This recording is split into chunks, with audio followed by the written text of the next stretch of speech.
welcome to my new video. ഇന്ന് നമ്മൾ ഒരു സ്നാക്സ് ആണ് ഉണ്ടാക്കാൻ പോകുന്നത്. ഇറച്ചി പത്തിരി. ഇത് 300 ഗ്രാം ചിക്കൻ ഉണ്ട്. 300 ഗ്രാം ചിക്കൻ കൊണ്ടാ നമ്മൾ ഇത് ഉണ്ടാക്കുന്നത്. നമുക്ക് ഇത് ഇനി ഒന്ന് മസാല പുരട്ടിയെടുക്കാം. 1/2 സ്പൂൺ കാശ്മീരി മുളക് പൊടി, പിഞ്ച് മഞ്ഞൾപ്പൊടി, 1/4 സ്പൂൺ കുരുമുളക് പൊടി, ഉപ്പ് ആവശ്യത്തിന്. ഇത് നന്നായി മിക്സ് ചെയ്യുക. നമ്മൾ ഈ ചിക്കൻ എയർ ഫ്രയറിലാണ് ഫ്രൈ ചെയ്യുന്നത്. ചിക്കൻ ആണെങ്കിൽ 20 മിനിറ്റ്സ് 180 ഡിഗ്രി വെക്കണം.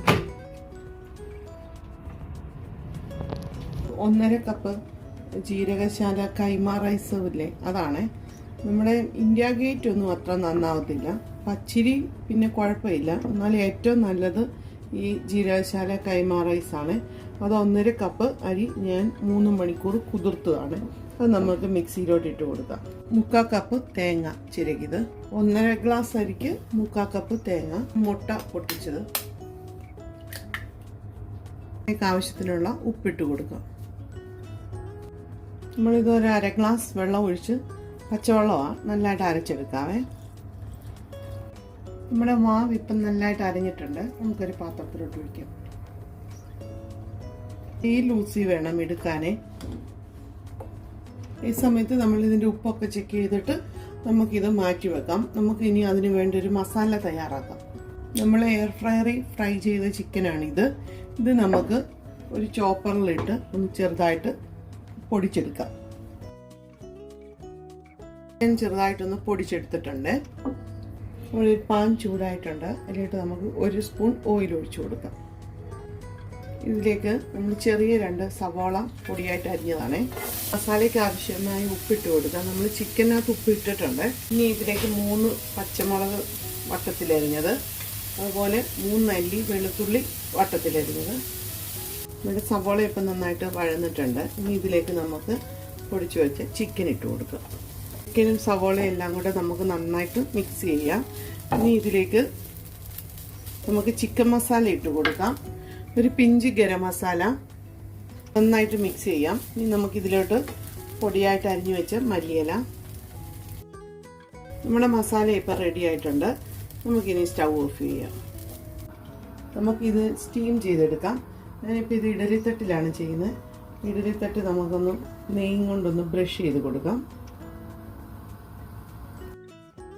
നമ്മുടെ മാവ് ഒന്ന് നന്നായിട്ട് നമുക്ക് മിക്സ് ചെയ്ത് കൊടുക്കാം. എന്നിട്ട് ഇതിൽ നിന്ന് ഒരു ചെറിയ തവി മാവ് നമ്മൾ ഈ ഇഡലി പാത്രത്തിലോട്ട് ഒഴിച്ചു കൊടുക്കാം. അതൊരു 1/2 ഭാഗം ഒഴിച്ചാൽ മതി, കാരണം നമുക്കിനി ഫില്ലിംഗ് കൂടി ഇടാനുള്ളതല്ലേ. അതുകൊണ്ട് നമ്മൾ ഇഡലി ഒഴിക്കുന്ന പോലെ ഒഴിക്കല്ല, ഒരു 1/2 ഭാഗം മതി. സ്റ്റീൽ പ്ലേറ്റിലും ഉണ്ടാക്കുന്നുണ്ട്. അപ്പം അതും നമ്മൾ നെയ്യ് വെച്ചൊന്ന് ബ്രഷ് ചെയ്ത് കൊടുക്കണേ. മൂടി വെച്ച് കൊടുക്കാം. ഇപ്പം നമ്മൾ ഈ മാവ് ഒഴിച്ചിട്ട് ഒരു 3 മിനിറ്റ് ആയിട്ടുണ്ട്. നമുക്കിനി അതിലേക്ക് ഈ ഫില്ലിങ് വെച്ച് കൊടുക്കാം. ഇനി നമുക്ക് അടുത്ത ഇത് വെച്ച് കൊടുക്കാം. നമ്മൾ ഇഡലി ഉണ്ടാക്കുമ്പോഴും ഇടിയപ്പം അങ്ങനെയൊക്കെ ഉണ്ടാക്കുമ്പോൾ നമ്മളിങ്ങനെ വെക്കുമ്പോൾ ഇത് കണ്ടോ, ഈ ഒരു ഹോള് കണ്ടോ, ഈ ഹോളിൻ്റെ നേരെ വരുന്ന പോലെ നമ്മൾ ഒരിക്കലും ഈ പാത്രം വെക്കല്ലേ. ഈ ഹോൾ ഇവിടെ ആണെങ്കിൽ ഇച്ചിരി ഇങ്ങോട്ട് മാറ്റി വെക്കാവുള്ളൂ. അടുത്ത ഹോള് ഇങ്ങനെ സ്ട്രെയിറ്റ് ആയിട്ട് വെക്കല്ലേ.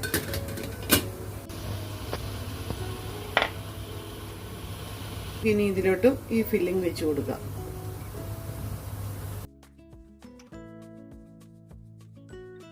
ഒരു 15 മിനിറ്റ് സ്റ്റീം ചെയ്യാം. ഫില്ലിംഗ് ഒക്കെ വെച്ച് റെഡി ആയിട്ടുണ്ട്. ഇനി ഇതും നമുക്കൊരു 15 മിനിറ്റ് സ്റ്റീം ചെയ്യാം. നമ്മുടെ ഇറച്ചിപ്പത്തിരി ഇപ്പം റെഡി ആയിട്ടുണ്ട്. ഇനി നമുക്കിത് തണുക്കാൻ വെക്കാം. തണുത്തിട്ട് നമുക്ക് പ്ലേറ്റിൽ നിന്ന് മാറ്റാം. നമ്മുടെ ചിക്കൻ പത്തിരി ഇപ്പം റെഡി ആയിട്ടുണ്ട്. നിങ്ങൾ എല്ലാവരും റെസിപ്പി ട്രൈ ചെയ്യണം. Hope you like this video. Thank you, bye bye, see you on the next video.